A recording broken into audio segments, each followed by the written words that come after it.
Last episode में हमने देखा था कि सैंग कैपिटल पहुंच चुका था और फिर वो सिटी के मार्केट से होते हुए कहीं पर जा रहा था और सैंग को ऐसे जाते हुए एक लड़का और एक लड़की भी नोटिस करते हैं। और आप थोड़ी देर चलने के बाद सैंग एक बहुत ही बड़े मेंशन के पास पहुंचता है और उस मेंशन पर गॉड ऑफ विल पावर लिखा हुआ था। और अब सैंग उस दरवाजे को नॉक करता है, जिस पर वहाँ का एक आदमी गेट खोलते हुए कहता है कि तुम्हें क्या चाहिए, जिस पर सैंग अपने मास्टर के दिए हुए टूटे हुए लॉकेट को दिखाता है। और अब इस लॉकेट को देखने के बाद ये आदमी कहता है कि मेरे पीछे आइए, और ये कहकर वो सैंग को उस मेंशन के अंदर एक कमरे में ले आता है और उसे वहीं पर वेट करने के लिए कहता है, जिस पर सैंग भी उसी कमरे में वेट करने लगता है। और फिर उस कमरे में वहाँ की एक नौकरानी सैंग के लिए चाय लेके आती है और आप सैंग को देख के बाहर खड़े नौकर आपस में बात कर रहे होते हैं कि आखिर ये गरीब लड़का है कौन और भला ऐसे लोगों को इस मेंशन में कब से एंट्री मिलने लगी। और आप थोड़ी देर वेट करने के बाद हम देखते हैं कि वहाँ पर एक लेडी आती है जो शायद इस मेंशन की मालकिन थी। और आप इस लेडी को देखते ही सैंग इन्हें ग्रीट करता है और अब हम देखते हैं कि वो लेडी भी आके वहीं पे बैठ जाती है और उसके हाथ में भी सेम वही लॉकेट का टुकड़ा था। और अब ये लेडी पूछती है कि क्या तुम्हारे मास्टर ठीक है, जिस पर सैंग भी यस कहता है। और अब ये लेडी पूछती है कि क्या तुम अभी तक हेवनली बुक म्यूजियम में गए, जिस पर सैंग कहता है कि नहीं, मैं वहाँ पर कुछ दिनों के बाद चला जाऊंगा। तब ये लेडी कहती है कि तो इसका मतलब ये है कि तुम कैपिटल में आने के बाद सीधे जनरल मेंशन में ही आ गए, जिस पर सैंग कहता है कि हाँ आपने बिल्कुल सही कहा। और अब ये सुनने के बाद ये लेडी अपने मन में सोचती है कि आज के नौजवानों को शादी करने की कुछ ज्यादा ही जल्दी रहती है। और अब सैंग अपने पास में से मैरिज कॉन्ट्रैक्ट को बाहर निकालने लगता है, जिस पर ये लेडी कहती है कि एक मिनट रुक जा, मैंने अभी तक इस शादी के लिए एग्री नहीं किया है और भले ही तुम्हारे पास मैरिज डॉक्यूमेंट्स क्यों ना हो, लेकिन इसका अभी यहाँ पर कोई भी काम नहीं है। और फिर ये लेडी बताती है कि आज से बहुत सालों पहले ओल्ड मास्टर जू को तुम्हारे मास्टर ने बचाया था, जिसकी वजह से उन्होंने काफी ज्यादा खुश होके इस मैरिज के लिए एग्री किया था। और ये तब के लोगों के लिए सच में बहुत ही बड़ी बात थी, लेकिन ओल्ड मास्टर जू रिसेंटली मर चुके हैं और उनके साथ ही उनका प्रॉमिस भी खत्म हो चुका है। इसीलिए मैं चाहती हूँ कि तुम भी इस मैरिज को यहीं पे भुला दो, क्योंकि जिन्होंने प्रॉमिस किया था वो तो अब नहीं रहे और इस प्रॉमिस से हमारा कोई भी लेना देना नहीं था। तो अब मैं तुम्हें ये सारी बातें इसलिए बता रही थी क्योंकि मैं जानती हूँ कि तुम एक स्मार्ट पर्सन हो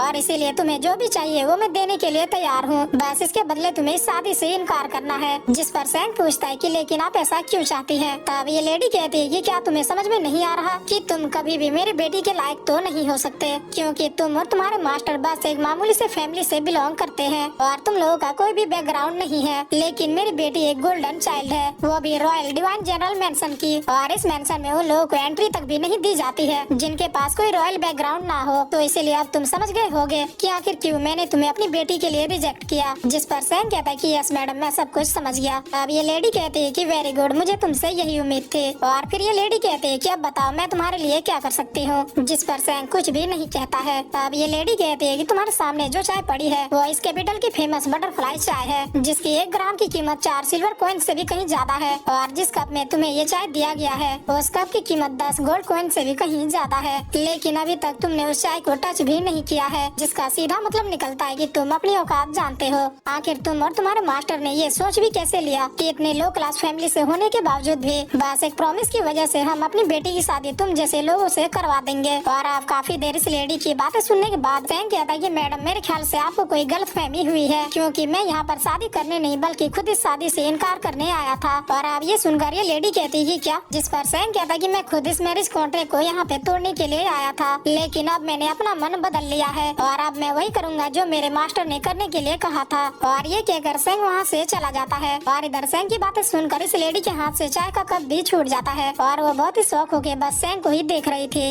और अब हम देखते हैं कि सैंग उस मेंशन से बाहर निकल जाता है जहाँ पर उसे वही मैसेंजर बर्ड दिखाई देता है और फिर सैंग प्यार से उस बर्ड को सहलाने लगता है। लेकिन तभी पीछे से एक लड़की कहती है कि क्या सच में तुम यहाँ पे शादी करने आए हो? और अब हम देखते हैं कि ये वही लड़की होती है जिसे हमने मार्केट में देखा था। और अब सैंग कहता है कि हाँ, लेकिन तुम्हें ये बात कैसे पता? जिस पर ये लड़की कहती है कि मैं यंग लेडी की पर्सनल मेड हूँ और मैं यहाँ पर बस यही जानने आई हूँ कि क्या तुम सच में यंग लेडी से शादी करने वाले हो? जिस पर सैंग कहता है कि डेफिनेटली यस, क्योंकि मेरी और यंग लेडी जू की एंगेजमेंट हो चुकी है। और आप इतना सुनते ये लड़की सैंग को चुप होने के लिए कहती है और आप सीन चेंज होता है और हम देखते हैं कि ये लेडी अपने जनरल को सारी बातें बता रही होती है, जहाँ पर ये जनरल भी अपने स्वॉर्ड की ओर देखते हुए कहता है कि क्या सच में उस लड़के ने ऐसा कहा? तब ये लेडी उस लॉकेट के टुकड़े को वहाँ पर रखते हुए कहती है कि वो लड़का और उसके मास्टर गरीब जरूर है, लेकिन ये लड़का मुझे मामूली लोगों की तरह नहीं लगा। जिस पर जनरल कहते हैं कि तो फिर अब तुम क्या चाहती हो? तब ये लेडी कहती है कि वो लड़का हमारे लिए कोई प्रॉब्लम नहीं है, अभी हमारे लिए सबसे बड़ी प्रॉब्लम वो मैरिज कॉन्ट्रैक्ट है, क्योंकि रॉयल जून फैमिली बहुत ही जल्द हमारी बेटी का हाथ मांगने के लिए आने वाले हैं और उससे पहले हमें इस प्रॉब्लम को खत्म करना करना होगा। जिस पर ये जनरल कहता है कि तुम जानती हो कि तुम्हें क्या करना है। और अब हम देखते हैं कि ये लड़की सैंग से कह रही होती है कि एंगेजमेंट वाली बात को दोबारा किसी के सामने मत कहना, वरना कब मार दिए जाओगे किसी को भी नहीं पता चलेगा। जिस पर सैंग पूछता है कि ऐसा क्यों। अब ये लड़की बताती है क्योंकि जून फैमिली भी बहुत ही जल्द यंग लेडी का हाथ मांगने के लिए आने वाले हैं और इसीलिए जनरल मेंशन नहीं चाहेगा कि कोई इस बीच शादी में बाधा बने। और फिर ये लड़की बताती है कि जून फैमिली साउथलैंड की सबसे बड़ी फैमिली है और क्रिश्चियन जून उस फैमिली का सबसे बड़ा बेटा है और लोगों का ये भी कहना है कि वो ड्रैगन का रिकॉर्नेशन है। जिस पर सैंग कहता है कि क्या कहा ड्रैगन। और फिर ये लड़की कहती है कि हमारी यंग लेडी इस कैपिटल की नेक्स्ट होली गर्ल चूज होने वाली है। क्योंकि तुम्हारी जानकारी के लिए मैं तुम्हें बता दूं कि बस 12 साल की एज में अपने बॉडी को प्योरीफायर कर लिया था और उसी एज में हेवनली बुक्स को पढ़ने के लिए घर से भी चली गई थी और बस कुछ ही समय में उसने मेडिटेशन स्टेज को भी ब्रेक थ्रू कर लिया और इसी के साथ हमारी लेडी स्काई फियोनिक्स की रिकॉर्नेशन बन गई। और इसीलिए सारे लोग चाहते हैं कि यंग लेडी की शादी क्रिश्चियन जू से हो। तो अब मेरे ख्याल से तुम समझ चुके होगे कि आखिर क्यों तुम्हें चुपचाप इस कैपिटल से निकल जाना चाहिए। जिस पर सैंग कहता है कि सारी बातें तो ठीक है, लेकिन तुम मुझे ये सब कुछ क्यों बता रही हो। अब ये लड़की कहती है कि वो इसलिए क्योंकि यंग लेडी ने मुझे ये सब कहने के लिए कहा था और इसके अलावा वो भी तुमसे शादी नहीं करना चाहती है। और अब ये सब सुनने के बाद सैंग इस लड़की को थैंक यू कहता है और फिर वहाँ से जाने लगता है। जिस पर ये लड़की सैंग को रोकते हुए कहती है कि वेट ए मिनट, तुम ऐसे नहीं जा सकते। अब सैंग पूछता है कि क्यों। जिस पर ये लड़की कहती है कि तुम्हें सबसे पहले मैडम के सामने मैरिज कॉन्ट्रैक्ट को जमा करना होगा। तब सैंग कहता है कि मैं वही करने के लिए यहाँ पर आया था, लेकिन तुम्हारे मैडम की बात सुनने के बाद मुझे भी अपने मास्टर की एक बात याद आ गई और इसीलिए मैंने भी अपना माइंड चेंज कर दिया। जिस पर ये लड़की कहती है कि तुम मेरी बातों को समझ नहीं रहे, तुम में और यंग लेडी में जमीन आसमान का फर्क है। जिस पर सैंग कहता है कि मैं सारी बातों को समझता हूँ और ये कहकर सैंग वहाँ से जाने लगता है। जिस पर ये लड़की पीछे से कहती कि देखना तुम अपने फैसले पे पछताओगे। और इधर हम देखते हैं कि ये लेडी किसी असिस्टेंट को ऑर्डर दे रही होती है कि तुम्हें हर हाल में उस मैरिज कॉन्ट्रैक्ट को लेकर आना है। और अब सीन चेंज होता है और हम देखते हैं कि सैंग एक होटल में आया हुआ होता है जहाँ पर वो रहने के लिए एक रूम मांगता है, लेकिन तभी वहाँ पर वो लड़का भी आ जाता है जिसे हमने मार्केट में देखा था। और अब ये लड़का शॉपकीपर की ओर पैसों को फेंकते हुए कहता है कि मुझे एक शांत रूम चाहिए। जिस पर ये आदमी भी यस सर कहता है और फिर ये आदमी कहता है कि आप दोनों का कमरा ऊपर की तरफ है। और अब सीन चेंज होता है और हम यंग लेडी जू को देखते हैं जो कि अपने पर्सनल मेड की भेजी हुई लेटर को पढ़ रही थी, जिसमें ये लिखा था कि ये लड़का जिसका नाम सैंग है ये भी यहाँ पर इस मैरिज को कैंसिल करवाने के लिए ही आया था, लेकिन मैडम की किसी बात से वो काफी ज्यादा गुस्सा हो गया और इसीलिए उस लड़के ने भी अपना माइंड चेंज कर दिया और उसकी आंखों में मरने का जरा भी डर नहीं था। और अब ये पढ़ने के बाद यंग लेडी जू कहती है कि चैंग सैंग आखिर तुम करने क्या वाले हो।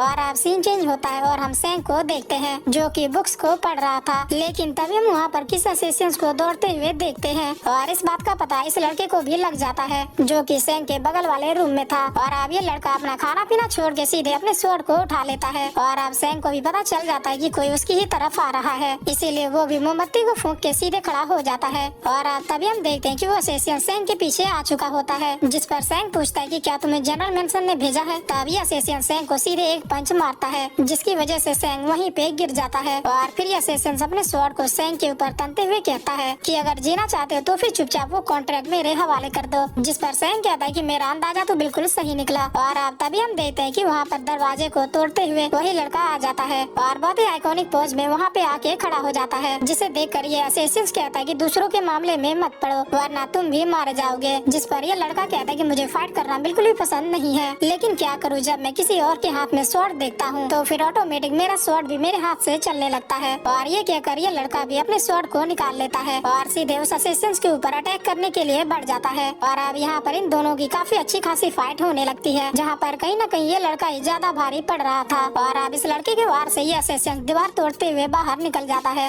और घिसकते हुए काफी ज्यादा पीछे चला जाता है, जिस पर ये लड़का भी जंप करते हुए सीधे वहाँ पर पहुँच जाता है। और अब फिर से ये दोनों एक दूसरे से फाइट करने के लिए आगे बढ़ जाते हैं और फिर इसी के साथ ये एपिसोड यहीं पे खत्म होता है।